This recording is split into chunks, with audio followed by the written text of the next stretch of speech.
C'est bon, c'est parti. Ok. Donc, ce que j'aimerais voir avec toi, en gros, c'est l'amour dans l'intelligence, ou comment on va chercher de l'amour quand on a, on va dire, disons, trop d'intelligence ou trop d'esprit, ou un certain niveau de contact avec ce que tu appelles l'esprit, par exemple, et qu'on en reçoit de l'information, puis qu'on croise des gens, et puis on pense des choses, et puis on comprend que ben, ça part de la personne. Et des fois, on parle avec des personnes et puis on leur dit, bah, tiens, quand tu me parles, il me vient ça, ça, ça. Et puis, d'un coup, la personne, elle n'est pas bien et on voit qu'on est allé peut-être un petit peu trop loin dans ce que la personne ne pouvait recevoir. Donc, on crée une certaine tension, une certaine souffrance. Puis moi, je vis ça avec les gens autour de moi et je remarque que bah, je reçois beaucoup d'infos et puis en fait, il ne faudrait pas tout le temps le dire. Et là où j'ai un petit peu de mal, c'est ben, comment je fais pour contenir ça, parce que déjà, c'est pas à moi. Donc il y a un petit peu ce truc de dire, ben, je vois les mécanismes chez la personne, et puis quand je lui donne, ça va pas. Donc il y a un truc qui est pas correct. Puis quand je le garde en moi, ça va pas parce que déjà, ça m'appartient pas, et puis moi, je vis une tension. Puis je me sens pas bien parce qu'il y a une énergie qui a pas l'air de devoir être là, qui est pas en moi. Donc je le donne aux gens, mais ça va pas. Et puis les gens me disent, ben, t'as pas à me dire ça, ou pourquoi tu me dis ça, ou quand tu me dis ça, ça me fait mal. Donc en fait, il y a un manque d'amour. Puis moi, c'est ce qu'on me dit.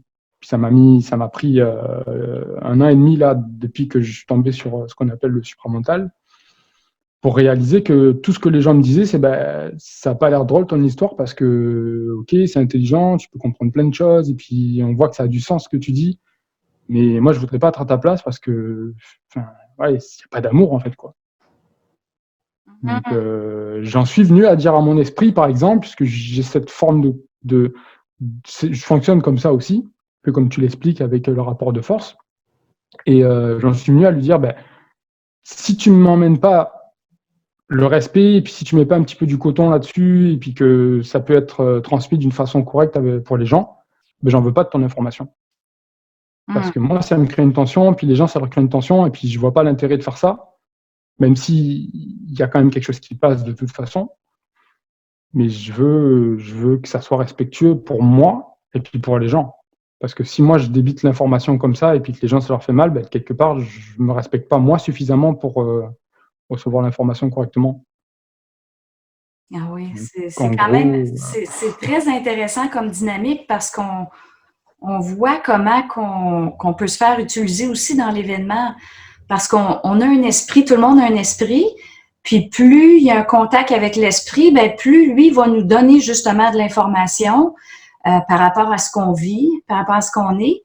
Puis ensuite, il y a l'esprit universel qui vient nous dire, bon, ben, est-ce que tu as tenu compte de l'autre dans ta réaction? Ou est-ce que, donc, on pourrait presque le voir comme une dichotomie intérieure parce qu'il faut qu'il y ait un équilibre entre l'esprit et l'esprit universel.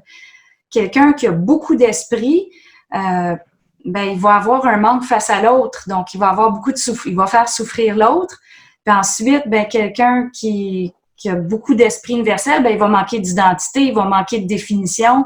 Alors, c'est vraiment toujours cet équilibre-là entre l'intelligence et l'amour qu'il faut réussir à trouver. Puis je dirais, c'est souvent à travers des expériences souffrantes qu'on avance. Parce qu'au fond, le thème qu'on voulait aborder, c'était vraiment regarder tous les côtés de la souffrance. Qu'est-ce qu'il y en est de cette souffrance-là face à nous-mêmes, face à l'autre? Alors, on va pouvoir rentrer en profondeur dans ce sujet-là. Mais c'est comme dire, faut toujours harmoniser l'énergie de soi, donc liée à l'esprit, et l'énergie de l'autre, liée à l'esprit universel, pour aller chercher une plus grande perfection. Puis encore, puis encore, puis encore. Puis, ça arrive souvent que l'esprit va nous faire vivre quelque chose, puis c'est comme si l'ego n'a pas nécessairement encore la mesure de la sensibilité de l'autre. ouais. Puis la personne va dire quelque chose ou faire quelque chose, puis whoop, elle se fait piéger. Comme tu l'as bien mentionné, elle se fait piéger parce qu'au fond, elle n'a pas reçu l'information de la sensibilité de l'autre. Donc, automatiquement, ça oblige l'ego à rentrer dans un rapport de force puis dire « Merde, pourquoi tu m'as pas informé? » Là, on répond à l'esprit. « Pourquoi tu m'as pas informé de cette sensibilité-là dans l'autre? J'ai pas pu bien évaluer ce que je pouvais dire ou ne pas dire parce que je n'avais pas l'information. » Donc, ça mène vraiment, vraiment vers le rapport de force. Tu l'as bien exprimé. Pour pouvoir respecter l'autre, pour pouvoir aimer l'autre, parce qu'on se sent vraiment utilisé en tant qu'ego quand on vit ça.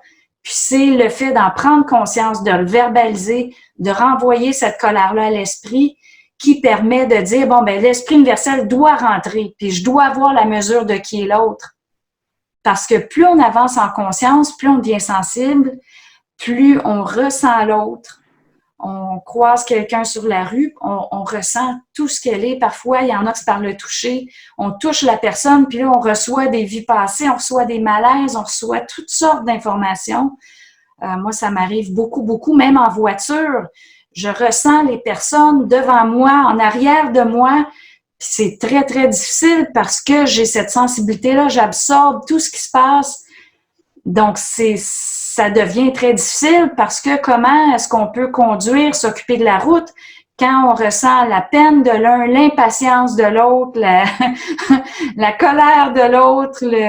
Donc là, on ressent tout ça. C'est comme de l'information qui vient stimuler notre système nerveux, qui est comme notre disque dur. Il faut que l'énergie rentre, puis en même temps, on dit, mais voyons, on reçoit beaucoup, puis en même temps, il y a une difficulté à gérer toute cette information-là qui rentre. Alors, c'est comme s'il faut continuellement mettre de l'ordre puis dire à l'esprit universel, ben, allez-y doucement avec les perceptions que vous m'envoyez. Mon disque dur, il n'en peut plus. J'en reçois beaucoup déjà. Ça fait beaucoup d'informations à gérer. Puis quand j'en reçois trop, mais j'ai de la difficulté à fonctionner. Parce que c'est pas comme si on est toujours dans un moment calme où est-ce qu'on peut recevoir toutes ces informations-là. On reçoit les souffrances de l'autre, les vies passées de l'autre.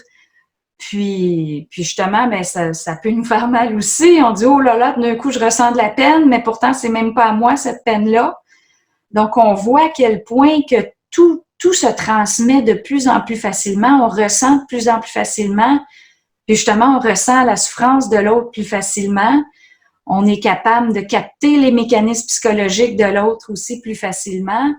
Puis c'est important de rester dans la compassion du mécanisme psychologique, dans le sens de comprendre que derrière un mécanisme psychologique, qu'on pourrait aussi appeler une fuite psychologique, il y a toujours une souffrance. Parce qu'au fond, qu'est-ce qui fait qu'on a des fuites psychologiques ou que l'ego a des fuites psychologiques? Mais c'est parce que la personne n'est pas capable de supporter l'énergie de sa souffrance. Donc, elle n'est pas capable de supporter l'énergie de sa diffraction. Parce qu'ultimement, tout le monde souffre. Tout le monde souffre sur la Terre. Il n'y a aucune exception. La nuance, c'est qu'il y en a qui ressentent moins, qui vont moins ressentir l'autre parce que c'est encore plus fermé. Les corps subtils ne captent pas autant. C'est comme dire, mais avec le temps, il y a une sensibilité qui se développe. Il y en a que c'est pas autant développé. Les corps subtils ne sont pas autant développés parce qu'évidemment, une personne qui rentre en cheminement de conscience, donc on pourrait parler il y en a qui vont dire de supramental, de supraconscience, de psychologie évolutionnaire, peu importe le terme qu'on donne. Normalement, c'est que la personne, ses corps subtils vont être prêts. Parce que c'est toujours une question de corps subtil et de conscience, évidemment, mais les corps subtils correspondent à la conscience, évidemment. Donc, j'aime bien le parler du côté des corps subtils parce que, justement, il faut dire, mais il faut que le corps mental soit suffisamment ajusté, il faut que le corps astral soit suffisamment ajusté. Donc, ajusté dans le sens développé, dans le sens d'une maturation. Puis ensuite, ben, il est possible de commencer à prendre contact avec l'énergie de l'esprit. Ensuite, il est possible de commencer à prendre contact avec l'énergie de l'esprit universel. Donc, ce sont des expansions qui se font lorsque tous les corps inférieurs sont prêts. Alors, normalement, quand on rentre en conscience, ben, il y a une sensibilité des corps. Si la personne est capable de supporter l'énergie qui vient vers elle, ben, la fusion va pouvoir commencer à se faire, ou l'intégration. Mais il y a toujours l'aspect, il y a l'intégration de l'énergie de l'esprit, donc l'intelligence, la définition. Il y en a qui vont parler de froideur parce que l'énergie de l'esprit, c'est très froid. C'est très, très, très froid. Ça explique pourquoi telle chose, telle chose, telle chose. Telle personne s'est fait violer parce que ta. C'est froid, froid, froid. Alors on dit, oh là là, mais s'il fallait être juste dans un vocabulaire d'esprit ou dans une vibration d'esprit, ça serait infernal parce que cette froideur-là d'esprit ne tient pas compte de la souffrance de l'autre. On est juste en train de dire, ben, il t'est arrivé ça parce que tu devais le vivre, parce que ta. Ouais, ouais. Puis moi, j'ai vécu ça parce que j'ai donné de l'information à des gens comme ça, et puis ça presque, ça n'avait pas de sens de dire, mais pourquoi je dois vivre un truc qui est aussi horrible que ça, et puis ça doit avoir un intérêt, et puis ça a une explication au-dessus, et puis même pour moi, des fois, c'était envahissant, et puis je disais, mais comment moi je peux supporter de savoir ça pour cette personne-là, parce que ça touche aussi dans ta propre sensibilité de dire, bah, elle a vécu ça, cette personne, waouh, puis est-ce que j'étais prêt à savoir que cette personne avait vécu ça aussi? Et Mm-hmm. même si je ne les connais pas, parce que ça m'arrive quand l'autre fois j'ai croisé un couple en vélo, j'étais à vélo, et puis je dis bonjour au monsieur et je dis bonjour à la dame derrière. Puis dans la voix des deux, j'ai capté des trucs, et puis ça m'a dit que ben, en fait, lui, il avait un petit côté un peu dominateur, voilà, il était pris par certaines énergies, puis qu'elle, elle avait besoin de vivre ça. Puis dans sa voix, j'ai eu ces pensées-là. Et puis ça m'a dit qu'en fait, elle était avec lui pour vivre cette domination et puis qu'elle avait des mémoires qui correspondaient à ça. Puis je l'ai croisée, je la connais pas. Et puis je me dis, waouh, qu'est-ce que je fais avec ça en fait? Parce que là, je passe mon chemin et puis Oui. c'est quelque chose quand même de recevoir ça. Donc Oui. effectivement, est-ce que, ouais, enfin, l'esprit à un moment donné, il faut qu'on l'emmène aussi vers quelque chose d'un peu plus molletonné, je dirais, quoi, un Oui. petit peu de douceur quand même dans l'information, quoi. Oui. Oui, parce qu'autant que l'esprit est froid, autant que l'esprit universel est chaud, puis on veut arriver à quelque chose de tiède, dans le sens réussir à trouver la bonne température pour chaque événement. Donc, c'est de dire, OK, on reçoit une information froide de l'esprit, mais ensuite, il faut être capable de trouver un équilibre avec l'esprit universel. Donc, dans l'exemple, la femme devait vivre de la domination. On se fait dire ça par l'esprit, ça faisait partie de. Donc, OK, alors on dit, pourquoi est-ce qu'elle devait vivre de la domination? Ben, elle devait vivre de la domination pour être capable d'un jour rentrer dans un rapport de force. Ou on pourrait, même avant ça, si on est dans le psychologique, ça pourrait être de dénoncer. Mais la première chose qui arrive, ben, on tombe dans le côté féministe, Ouais, que la femme peut tomber contre l'homme. Donc là, on est vraiment dans le psychologique encore où est-ce qu'il y a de la diffraction. Donc, on peut tomber dans un mouvement féministe puis dire, bon, ben, ils sont tous comme ça, tous les hommes dominent. Il y a possibilité de tomber dans toutes sortes de croyances, dans toutes sortes de marécages assez dangereux. Donc, souvent, c'est ce qui arrive. Il y a une dénonciation envers quelqu'un, envers l'individu, envers l'événement. Donc là, on c'est se ça. retrouve dans la rue avec un panneau, avec une pancarte, on dit, bon, ben, on dénonce. Mais ensuite, l'étape de conscientisation, c'est de dire, bon, ben, OK, pourquoi est-ce que moi, j'ai vécu ça? Outre le fait de dénoncer, de commencer à savoir qu'est-ce que c'est la colère, de vivre la colère.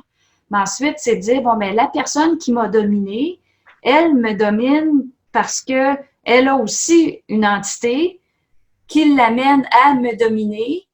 Alors là, faut être capable de regarder le point de vue de l'autre, puis regarder son point de vue. Donc, si on demande ben, pourquoi est-ce qu'il a fallu que je sois dominée, ben, il a fallu que je sache que mon ressenti est correct. Il a fallu que je rentre dans une colère face à mon esprit pour créer mon double. Plutôt que de blâmer l'autre, ben, il faut que j'aille voir mon esprit pour dire à mon esprit, bon, mais qu'est-ce qui se passe? Pourquoi est-ce que j'ai besoin de vivre cette domination-là? Donc, normalement, il me dirait, ben, pour créer ton double, pour être Ouais, plus proche de ton ressenti. Puis être plus proche de ton ressenti, c'est de savoir que ce que tu ressens en termes d'émotion est toujours correct, tant qu'on ne le transforme pas en émotivité. L'émotion est parfaite.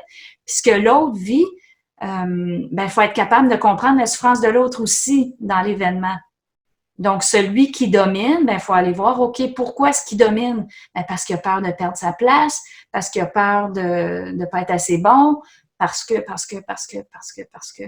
Puis là, ben, on revient toujours vers le sujet de la souffrance parce qu'ultimement, tout ce qu'on vit, c'est pour nous amener à rentrer dans notre souffrance.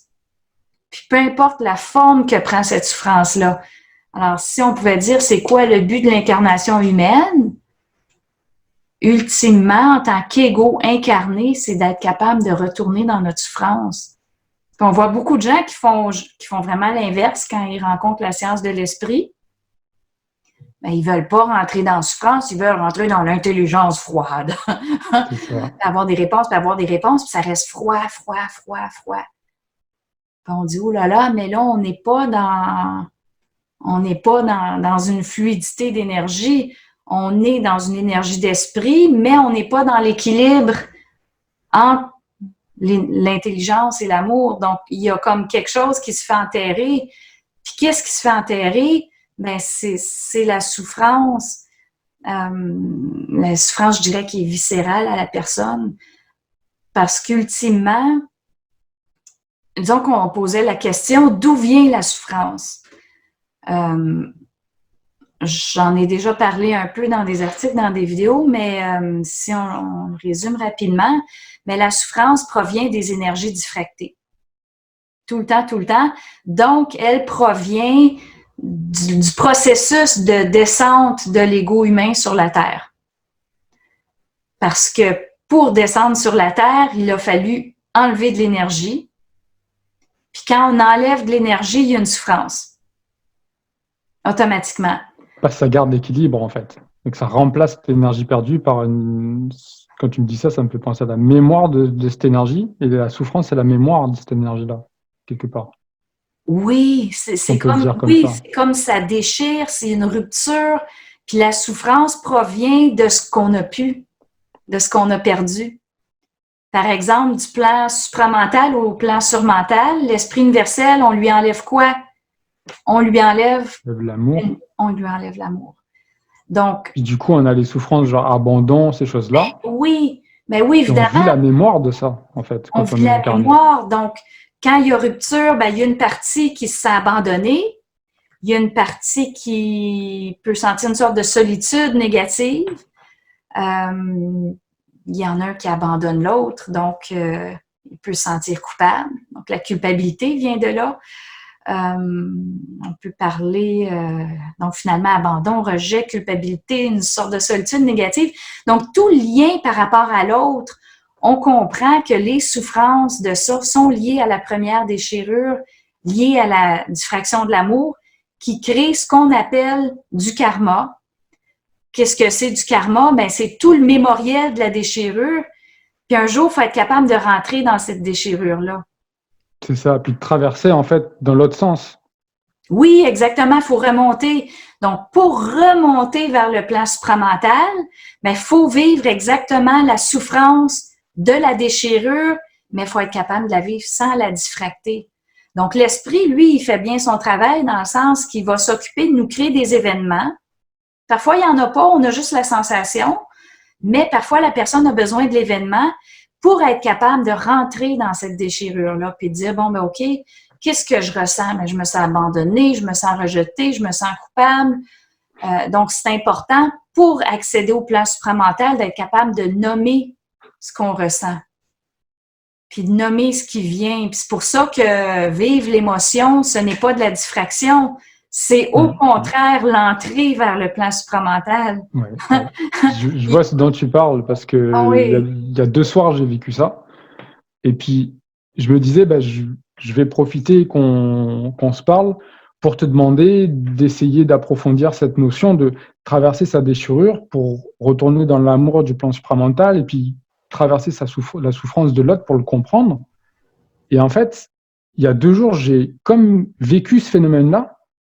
Et puis, je sais que je l'ai vécu parce que ça m'a d'un coup fait comprendre ce que tu voulais dire.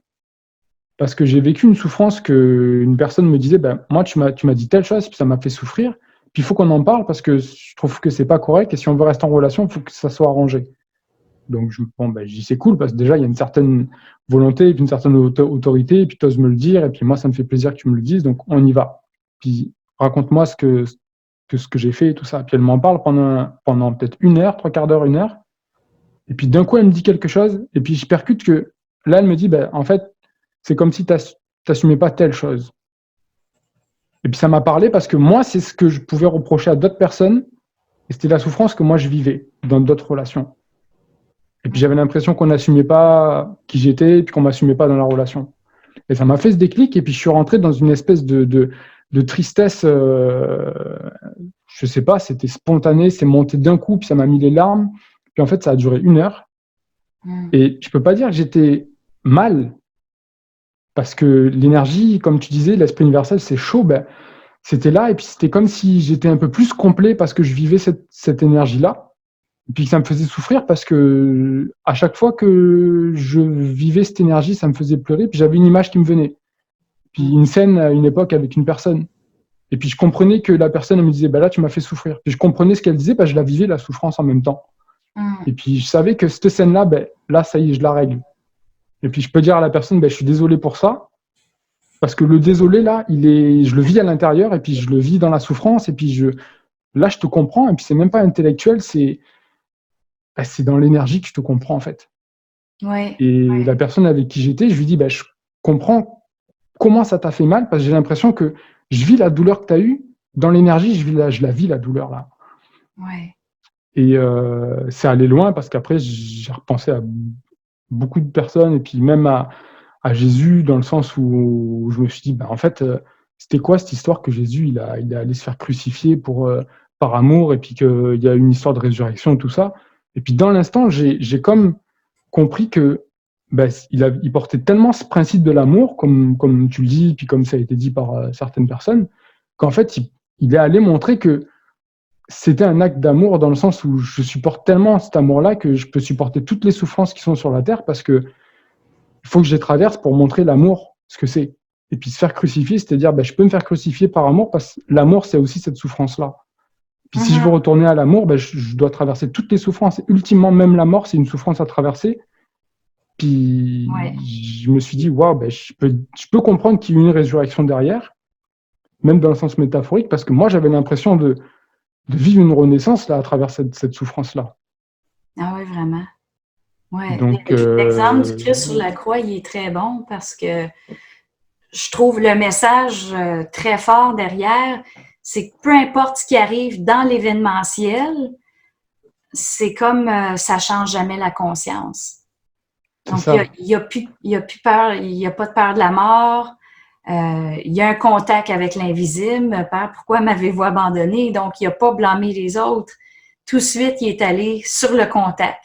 Il est allé rentrer en communication pour dire, bon, mais OK, qu'est-ce qui se passe? J'ai besoin de réponse, j'ai besoin de comprendre ce qui se passe présentement.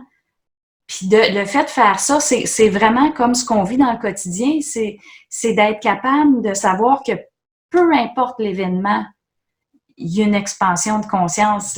L'événement sert à grandir en conscience, aussi difficile soit-il.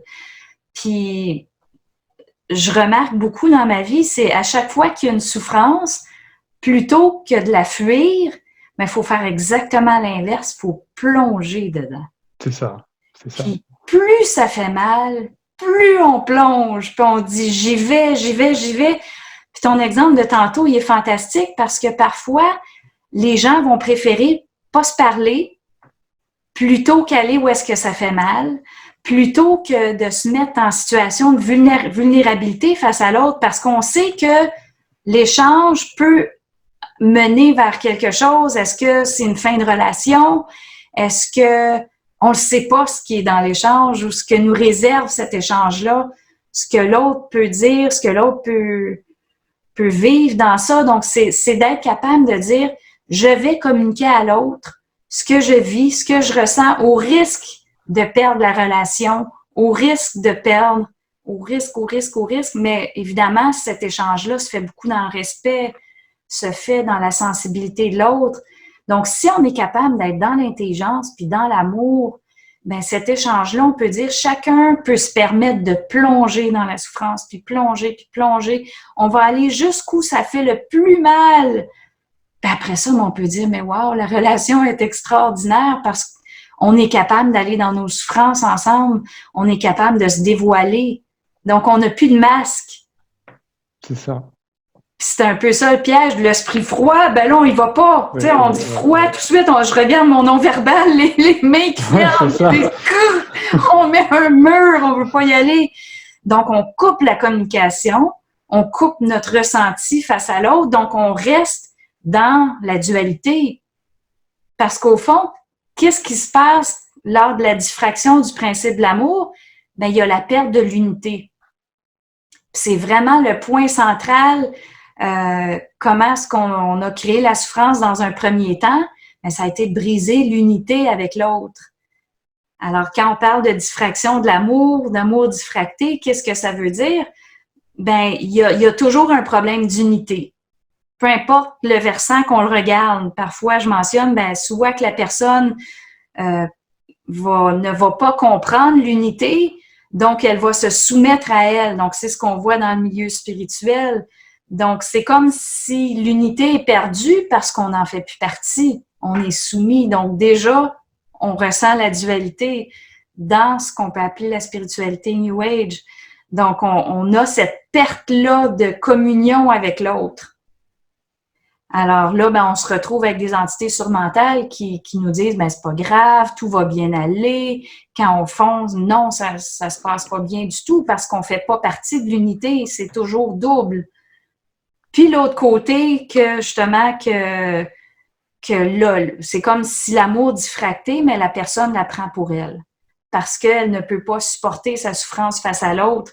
Donc, le bouclier, mais c'est de dire, bon, mais c'est de l'amour pour moi, mais sans l'autre. Donc, encore une fois, on voit que l'unité ne fonctionne pas.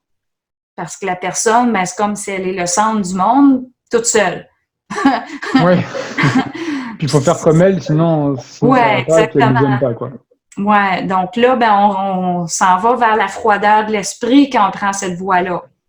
Donc, on voit quelle sorte d'esprit ça crée. Donc, celui-là crée un esprit plus froid, puis celui qui va pas avoir l'unité avec l'autre, mais qui va s'y soumettre, ben, va être quelqu'un qui va être plus chaud naturellement parce qu'il a comme un grand respect de l'autre, mais en même temps, il fait pas partie de l'unité. Il est toujours exclu de son universalité de conscience, si on veut. Il sort lui-même. Donc, on voit qu'il y a un problème d'unité tout le temps. Puis le fait d'être capable de dire, bon, ben oui, j'ai mal, plutôt que de dire, c'est pas grave, ça va aller. Non, c'est grave. On va aller le vivre, on va plonger dans la souffrance. C'est comme dire, mais elle est correcte, la souffrance. On peut-tu l'accepter? Alors, les gens vont ouvrir tout le registre de fuite pour pas ressentir, pour pas aller où est-ce que ça fait mal. Puis comme je disais tantôt, il faut au contraire plonger dedans. On va dire, OK, on va échanger. On va aller où est-ce que ça fait mal. On va dire, on va ressentir, on va parler la souffrance, on va mettre des mots dessus, communiquer pour la communier en quelque sorte pour pouvoir revivre, parce que quand on traverse cette souffrance-là, qu'est-ce qui arrive? Tu l'as bien exprimé, il y a une délivrance parce qu'on retrouve une partie de soi du plan supramental, une partie qui avait été diffractée, qu'on a perdue, mais par des échanges vrais, réels. On va où est-ce que ça fait le plus mal. Ça fait 20 ans qu'on aurait dû se parler, puis on ne l'a pas fait parce qu'on avait peur de la douleur, mais là, il faut y aller. Il faut aller dans la souffrance. C'est la seule façon de retrouver la communion. Donc, par la communication. C'est comme tu dis, puis moi, c'est ce qui m'a étonné il y a 2 soirs quand j'ai vécu ça, c'est que je me suis senti complet à ce moment-là. Ouais. Et ça m'a étonné parce qu'en même temps, je m'observais, puis je me suis dit, en fait, je suis en train de pleurer, puis c'était vraiment, ça montait tout seul, puis ça sortait, puis c'était comme, je sais pas, c'est comme une explosion de cette tristesse-là, mais moi, je me sentais pas triste. Puis je disais, en fait, je comprends ce que c'est, puis je comprends les personnes, je comprends les scènes, et puis là, la personne qui était avec moi, je comprends ça, et puis ça me fait du bien de le comprendre comme ça, en fait. Et puis, j'ai jamais compris que c'était ça de la souffrance. Et j'ai réalisé que même moi, je souffrais, mais ouais, je peux dire, il y a une souffrance psychologique, une souffrance qui est différente dans le sens où, comme tu dis, quand on plonge dans cette souffrance-là, on peut l'habiter, cette souffrance, et puis elle fait partie de nous après. Donc, en fait, on n'en souffre plus. Et ce que je remarque, c'est que pourquoi on souffre, c'est parce qu'on y va dans cette souffrance, puis on se dit, bon, ben, ça me fait trop souffrir, puis on ressort. Et on fait pas le chemin jusqu'au bout. Oui, Et le oui. piège, c'est ça, c'est que si on fait le chemin jusqu'au bout, ben, on va la traverser, et puis quand elle est traversée, on peut l'habiter. C'est comme, moi, je l'ai vécu comme ça, je me suis dit, ben, en Ouais. fait, après, ça fait partie de ma conscience, la souffrance. Je la connais, celle-là. Mhm. Donc, je la vis plus en tant que souffrance psychologique, parce que je l'ai intégrée dans ma conscience, puis je l'habite, cette souffrance-là.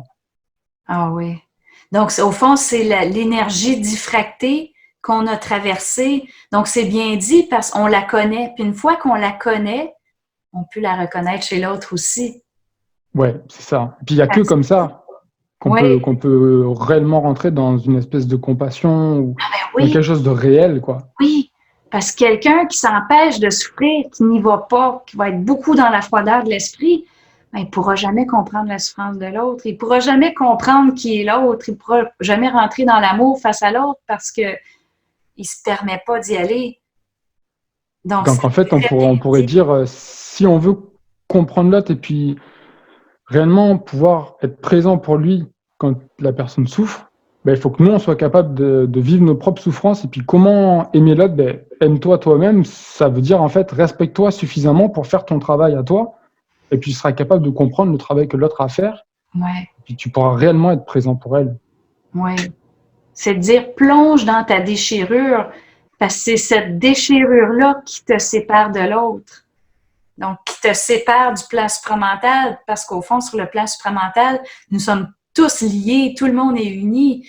Donc, on est vraiment capable de comprendre la souffrance de tout le monde. Tout le monde fait partie de la diffraction.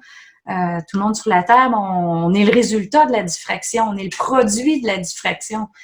Donc, c'est de dire, bon, ben, quand on rentre, on plonge dans cette énergie-là, dans une tristesse, dans une souffrance. Alors, comme les termes qu'on a utilisés tantôt, abandon, rejet, mais c'est de dire, on est vraiment capable de refaire, reconsolider l'unité.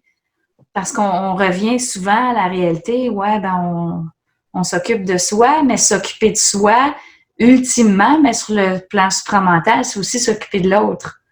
Parce que l'autre est soi sur le plan supramental. Il n'y a plus de séparation, même si sur le plan matériel, ici, il y a une séparation.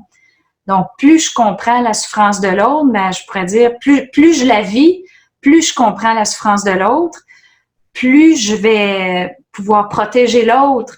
Puis à chaque fois que je vais sentir qu'il y a une dissonance, que je protège pas assez l'autre dans l'événement, ben moi, je pourrais avoir un rapport de force, je pourrais me choquer, je pourrais être en colère contre l'esprit, je pourrais dire, hey, amenez-moi cet ajustement-là, j'en ai besoin, j'ai besoin d'avoir une mesure parfaite de qui est l'autre. Donc, on peut vivre ce processus-là d'expansion sans aucune diffraction. Parce que c'est pas parce qu'on a une mesure, on n'a pas la mesure de l'autre qu'on a diffracté. Ça, c'est important Oui, de le oui, comprendre. oui, oui. C'est que la mesure, on ne l'a pas encore traversée. Puis ça dure longtemps, cette traversée-là. Disons, une fusion instantanée avec le plan de l'amour, oubliez ça, là. Ça dure des années, des années, des années. Pourquoi des années? Ben, il y a aussi plusieurs alephes à traverser une fois qu'on est rendu dans l'amour. Parce que une fois qu'on intègre l'amour, bon, ben, on a dans sciences du mental, harmonie par la lutte, idéal de perfection, hors des mages cérémoniales. Ce sont tous des alephes qui s'intègrent dans l'expansion de l'amour. Donc, on n'est plus en train de régler des karmas, on n'est plus en train de régler de la diffraction, c'est de dire maintenant on règle l'ouverture à l'autre. On va aller encore plus loin, on comprend les énergies, on va aller chercher l'occulte encore plus. Donc, notre sensibilité grandit. Puis ensuite, ben, il faut être capable de toujours s'ajuster de plus en plus, puis de plus en plus, puis de plus en plus.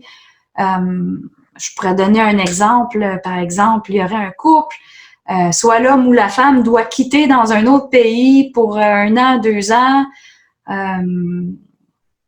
Disons, dans ce cas-ci, on pourrait dire l'homme doit partir vers les États-Unis pour un travail, un contrat de 2 ans. La femme doit le laisser partir. Donc, comment est-ce qu'on peut vivre ça Donc, disons, la femme, ça peut être un homme, là, ça peut être l'inverse.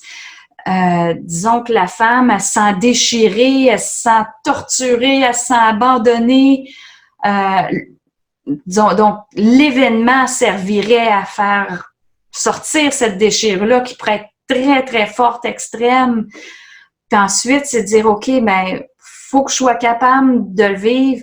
Donc, de dire, je rentre dans ma déchirure, mais sans me coucher à terre et tenir le pantalon de l'homme qui, lui, doit partir. Oui. Parce que là, je lui rends la vie vraiment difficile si je tiens son pantalon couché parce qu'il doit y aller. C'est déjà très difficile pour lui aussi. Alors, c'est de dire, OK, je le vis, je l'exprime, mais à un certain moment, il faut lâcher le pantalon, il faut se tenir debout puis dire, bon, ben, je t'aime, puis j'accueille ce qui est là, puis vas-y, puis C'est de comprendre justement l'intelligence de l'expérience, de dire, ben, ça te fait partir pour que je vive ça, parce que j'ai besoin de l'intégrer, et puis l'expérience, elle sert à ça. Et puis là, ça devient intéressant, et puis presque on a envie de dire, enfin, moi, je passe par cette phase-là, de dire, ben, oui. Emmène-la l'expérience de souffrance, parce que comme je sais ce que c'est, j'ai envie de la traverser.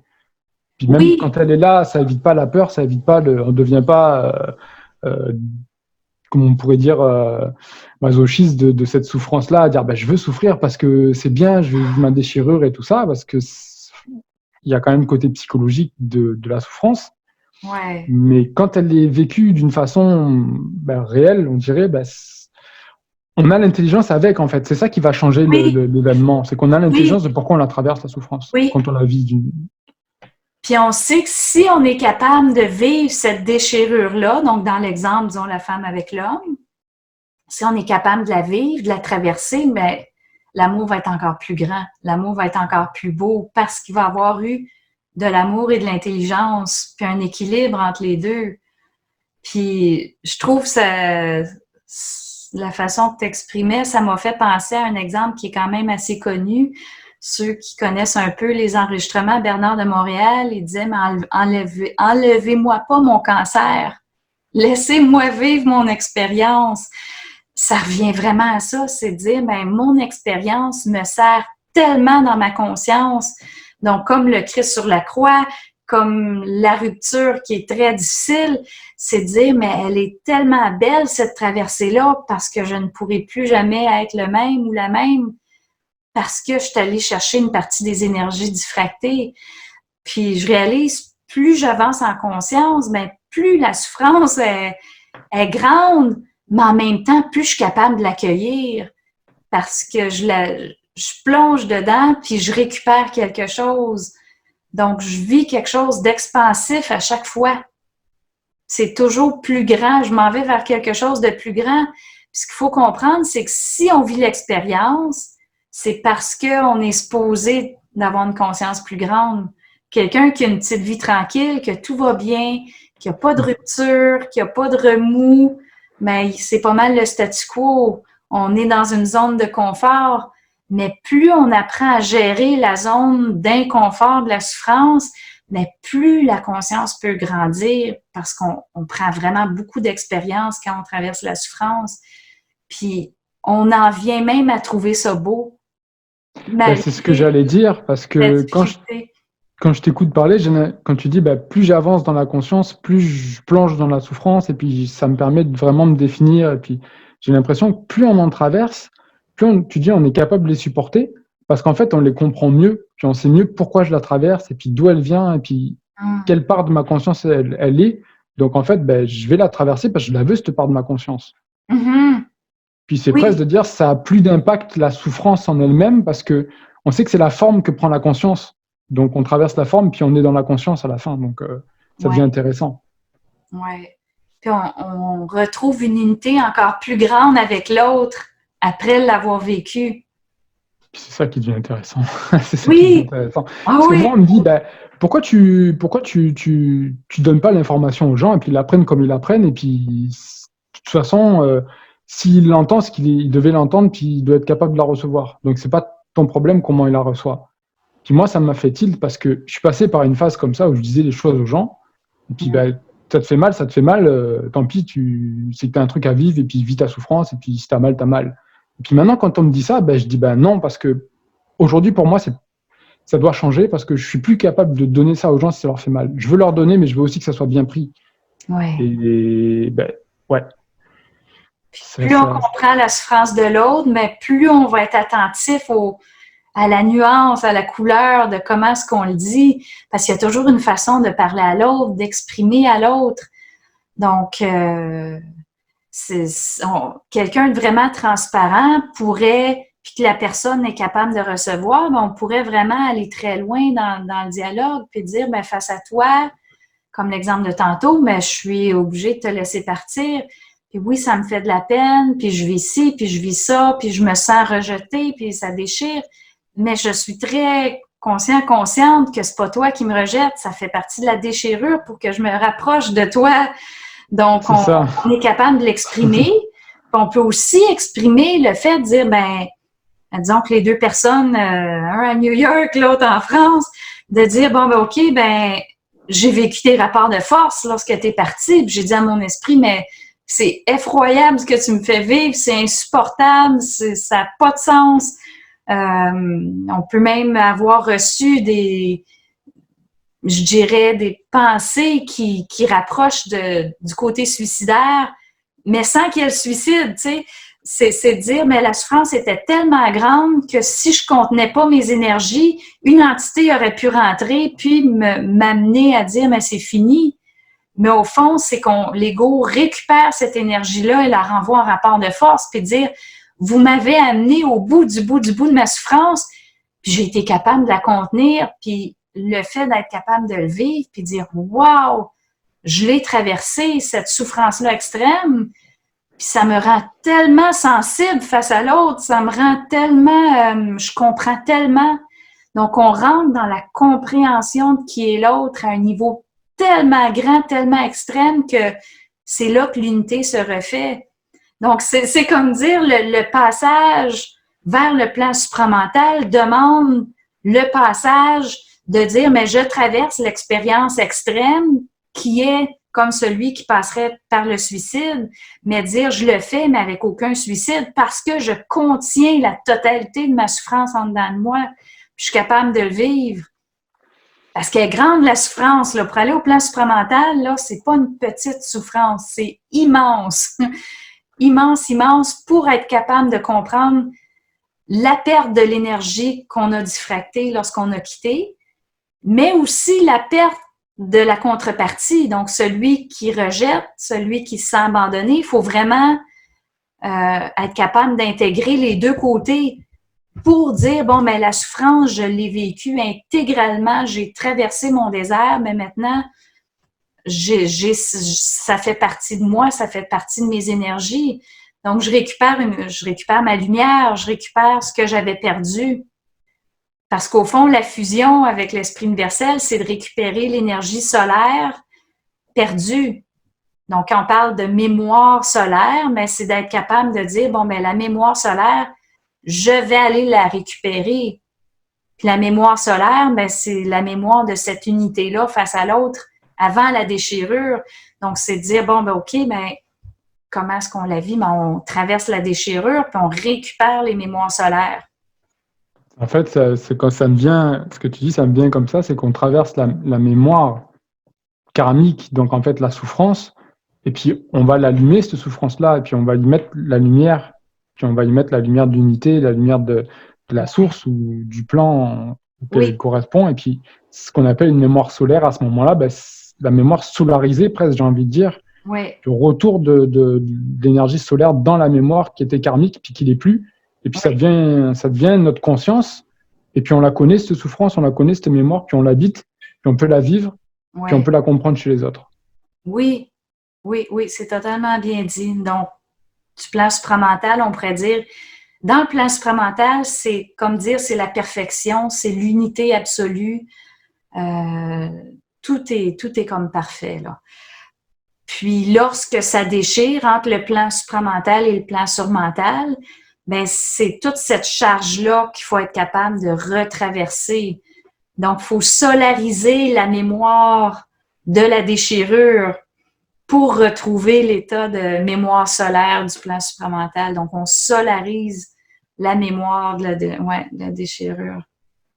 Donc, c'est quand même quelque chose, puis c'est là qu'on réalise tous les mécanismes de défense, parce que souvent, dans la science supramentale, on va plutôt entendre parler de l'aspect de la diffraction entre l'esprit et l'ego.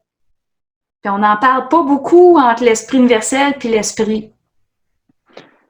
Justement. C'est comme, il y a comme un trou, une faille qui s'est creusée, je dirais, avec les années, où est-ce qu'on voit que, parce qu'en fait, si on revient à l'origine, disons les débuts de l'instruction, on pourrait parler de Sri Aurobindo, mais Bernard de Montréal, qui lui a été le premier à le vivre, au début de sa carrière, il parlait du plan surmental, il parlait du plan supramental, puis rapidement, il a laissé de côté le terme surmental. Parfois, on l'entend parler mental supérieur, c'est la même chose, mais c'est comme s'ils les ont mis tous ensemble pour vraiment comprendre le principe.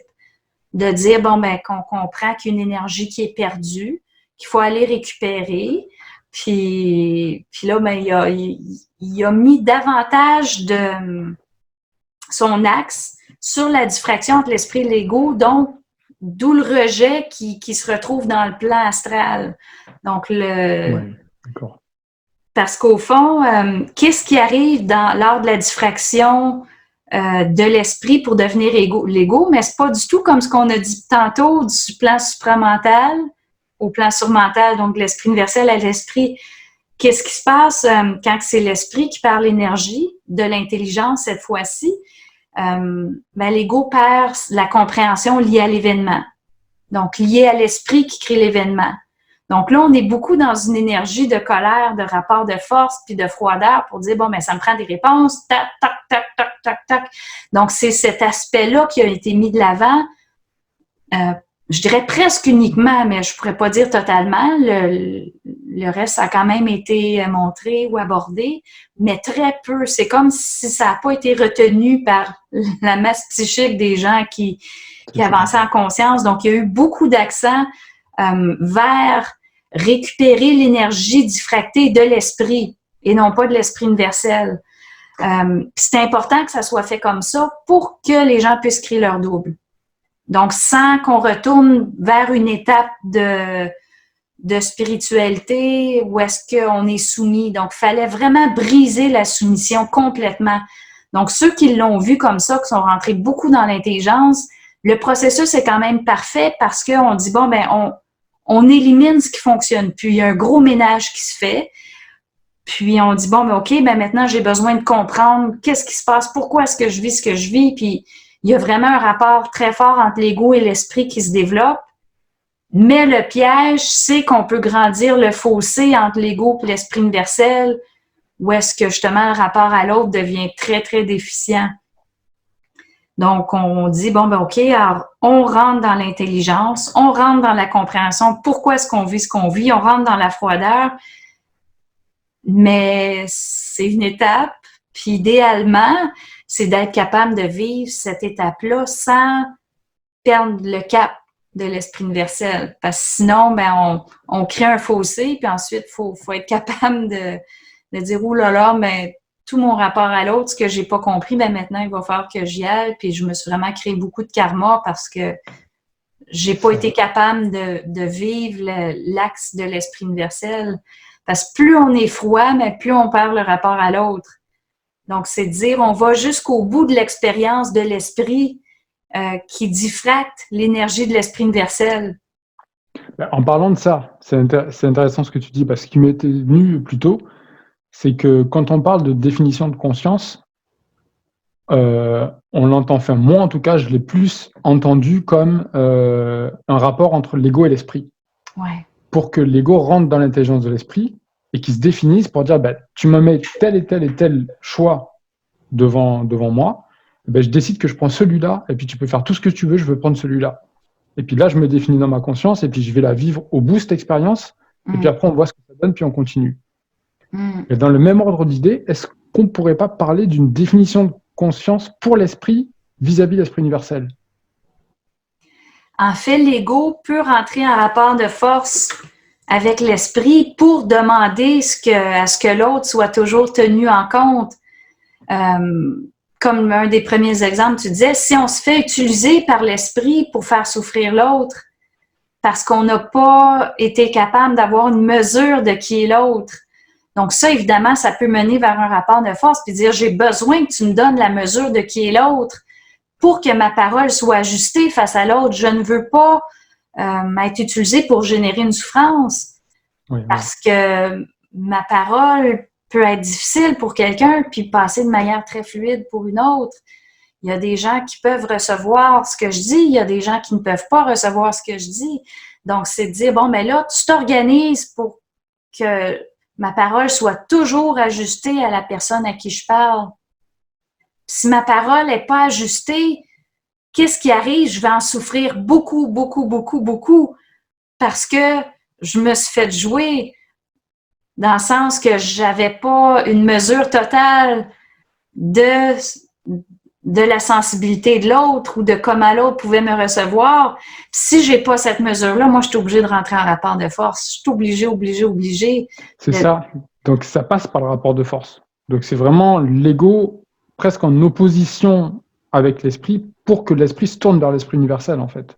Oui, oui. Est-ce qu'on peut dire que ça, comme de la même façon qu'à un moment donné, il y a un canal qui se crée entre l'ego et l'esprit, ouais. Est-ce que on peut dire que le rapport de force que l'ego va faire avec l'esprit en lui disant j'ai besoin d'amour, ça va créer le canal entre l'esprit universel et l'esprit? Oui, oui, c'est très, très bien dit. Oui.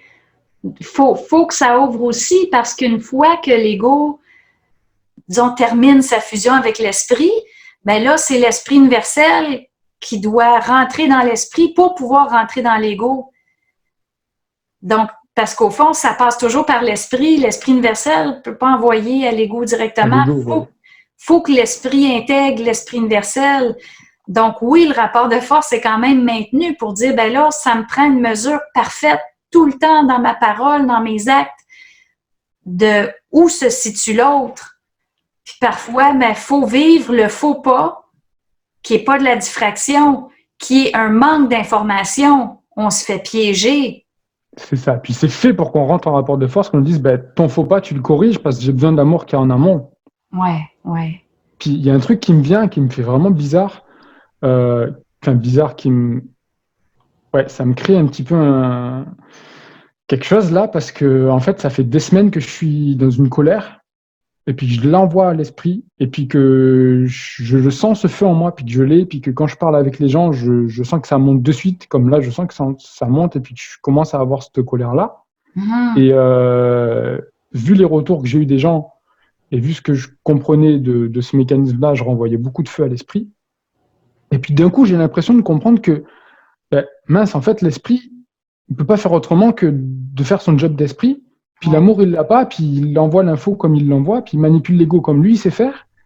Puis en fait, je me dis, mince, en fait, presque, je pourrais pas en vouloir à l'esprit, dans le sens où, en fait, tu fais de ton mieux, puis tu peux pas faire mieux que ça. Et maintenant, je le comprends, puis j'ai envie de dire à l'esprit, je t'emmène avec moi, parce que toi, tu me donnes le feu, puis je t'emmène pour que tu ailles vers l'esprit universel, et puis tu le récupères, cet amour. Ouais. Et je me dis, mince, presque, je peux plus avoir cette colère que j'avais contre l'esprit parce qu'en comprenant ça, je me dis, est-ce que c'est pas l'esprit qui se fait manipuler par l'esprit universel? Il y a pas un truc comme ça, quelque part, là? Parce qu'en fait, l'esprit est le résultat de la diffraction de l'esprit universel. Donc, il se retrouve dans le même positionnement que l'ego, il lui manque quelque chose. Ouais. C'est ça. C'est l'ego de l'esprit universel, quelque part, quoi. Oui, On peut dire comme ça. On peut dire comme ça parce que l'esprit, il n'est pas complet non plus. Donc, c'est dire, OK, on rentre en fusion avec l'esprit, mais ensuite, l'esprit, il n'est pas complet. Donc, il faut aller chercher l'énergie de l'esprit universel pour que l'esprit aussi devienne complet. Donc, pour que l'être devienne complet, il faut que l'ego devienne complet, donc qu'il devienne esprit et une esprit universel, intelligence et amour. Parce que s'il y a un manque d'amour dans un ego, le cas extrême, on regarde le pervers narcissique, qui a un gros manque d'amour, donc le lien à l'autre est extrêmement difficile, ça devient un problème d'ego, mais ultimement, fondamentalement, c'est un problème d'esprit. Oui, bien sûr. C'est à lui de bien faire le job pour... c'est l'esprit qui doit apprendre à contenir. Donc, son corps de lumière à l'esprit doit contenir l'énergie de l'esprit universel pour qu'ensuite l'ego puisse à son tour le contenir. Donc, quand on parle de contenance, c'est vraiment ça que ça veut dire. Si l'ego a beaucoup de colère, comme tu le mentionnes tantôt, ça descend, ben qu'est-ce qu'on voit? C'est que l'ego doit apprendre à contenir la forte énergie de l'esprit, mais sans créer de préjudice à l'autre.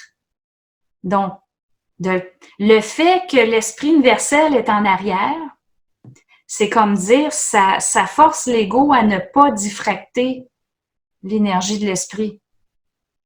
Donc, la contenance, on voit qu'elle est importante dans la dynamique entre l'esprit et l'esprit universel. On se fait envoyer beaucoup de colère, puis ensuite, on ne peut pas la faire exploser comme on veut. Ça peut être, bon, j'ai un conjoint à la maison, je ne peux pas juste faire un rapport de force puis le brimer, il est sensible. Ça peut être un enfant ou plusieurs enfants, on a plusieurs enfants à la maison. Donc, moi, je vis quelque chose d'effroyable, de difficile, de contraignant. Je pourrais vivre de l'impatience, je pourrais vivre toutes sortes de choses.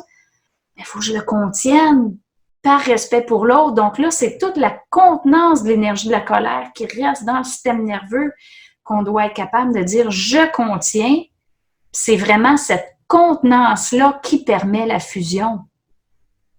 Est-ce que c'est cette contenance-là, du coup, qui va faire qu'on va créer le canal entre l'esprit et l'esprit universel, comme on disait un peu plus tôt, qui va permettre peut-être une fluidité entre les deux? Ça en fait partie. Ça en fait vraiment partie parce que quelqu'un qui serait juste esprit, la colère descend, mais je la sors tout le temps à l'esprit, peu importe qui m'entend, peu importe qui est là, qui est autour. Je dirais la plus belle mesure dans mon expérience, c'est-à-dire je vivais des colères ou des situations effroyables, puis j'ai un jeune garçon à la maison.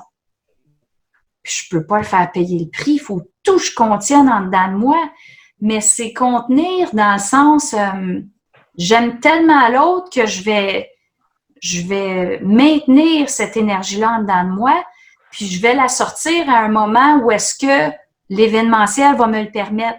Donc, c'est pas dans le sens que je garde les choses en dedans puis ça devient une masse dans le corps tellement que c'est cristallisé. C'est pas ça du tout. C'est d'être capable de dire, OK, j'ai une énergie qui rentre, je la gère, mais en tenant compte de l'autre. Donc, si, par exemple, je suis dans un souper de famille, cette colère-là monte, j'ai plusieurs options. Je peux aller me retirer, prendre une petite marche. La personne qui fume va aller dehors fumer. La personne qui fume pas va aller à la salle de bain. Dire, hop, attendez-moi un instant. Il y a plein... Ah, j'ai oublié mes lunettes dans la voiture. On s'en va, puis on fait un gros rapport de force pour laisser passer l'énergie, puis ensuite on revient, puis on retrouve l'équilibre avec l'autre. C'est une façon de le faire. Ou bien, un très court rapport de force à l'esprit, puis on dit on se revoit tantôt. Ouais. Parce que là, je ne peux pas laisser aller ici parce que j'ai un respect à avoir face aux autres. Les gens n'ont pas à supporter ces énergies-là, sinon on serait dans un monde de fous. Donc, c'est d'être capable de dire, OK, donc j'apprends à contenir, puis c'est cette contenance-là, l'esprit, puis on pourrait dire l'esprit universel, va décider combien de temps est-ce qu'on doit contenir. Si, par exemple, il y a quelqu'un chez moi, puis je dois contenir cette énergie-là pendant 2 semaines, c'est aussi voulu que je ne peux pas l'exprimer, cette colère-là. Je suis prise 24 heures sur 24. Je ne peux pas lui donner libre cours. Donc, moi, tout de suite, je sais, OK, je contiens, mais je suis toujours en communication. Je suis capable de dire au plan, je vous vois aller, vous m'empêchez de l'extérioriser pour que je la contienne. Donc, c'est pas dire, bon, mais je la garde à l'intérieur de moi comme une retenue, comme un bouclier. C'est dire, mais elle circule en dedans de moi. Puis, si ça l'a à aller vers un rapport de force, mais le moment va se placer. Mon esprit va placer l'événement. Puis quand on parle d'esprit, mais l'esprit universel est toujours au-dessus. Parce que souvent, je le parle du côté astral. Donc, je dis, bon, mais si une entité fait quelque chose, arrêtez de blâmer l'astral. Sachez que votre esprit est d'accord avec ce qui se passe en astral parce que vous n'êtes pas capable de supporter l'énergie de l'esprit. Mais c'est la même chose avec l'esprit universel. Donc, si on n'est pas capable de supporter l'énergie de l'esprit, mais l'esprit universel le sait. Il le voit. il voit tout ce qui se passe dans le plan surmental, le plan de l'esprit, puis il voit tout ce qui se passe dans le plan astral aussi. Puis ça me donne l'impression que en tant qu'ego, on est obligé de s'opposer. Au début, on dit on s'oppose à l'esprit pour il nous envoie les événements pour qu'on s'oppose parce que derrière, il nous envoie l'énergie de la colère. Puis si on lui renvoie, ça crée le contact et puis ça permet le développement du corps éthérique, la fusion, le rapprochement de l'esprit. Puis moi, j'étais dans cette colère vis-à-vis de l'esprit d'une façon quasiment totale et là permanente pendant plusieurs semaines. À dire, je veux plus d'infos, puis t'es plus là, c'est pas grave, je m'en fous, mais je veux pas que ça se fasse mal avec les gens. Et puis là, j'en viens à me dire, mince, il faudrait presque que j'arrive à être conjoint avec mon esprit, à lui dire, envoie-moi l'énergie de colère parce que je suis capable de la contenir, puis de la vivre, et puis de te la renvoyer. Et puis je me mets en opposition avec toi, mais je sais que mon travail d'opposition, ça va être ma façon de me joindre à toi pour qu'on aille vers l'esprit universel. Mm-hmm. Puis du coup, ça me dit, comment je peux rentrer dans une colère avec mon esprit en me disant que c'est cette colère qui va faire que je vais être conjoint avec lui et puis qu'on va travailler ensemble pour aller vers l'esprit universel. Et je peux plus lui en vouloir. Et en fait, je te dis ça. Et puis je capte que c'est presque une forme d'amour vers l'esprit en lui disant, je sais ce que tu fais, puis je sais que c'est bon cette colère, et puis que je te la renvoie. Ouais. Ouais, c'est fou. Il y a vraiment une harmonisation avec le travail de l'esprit.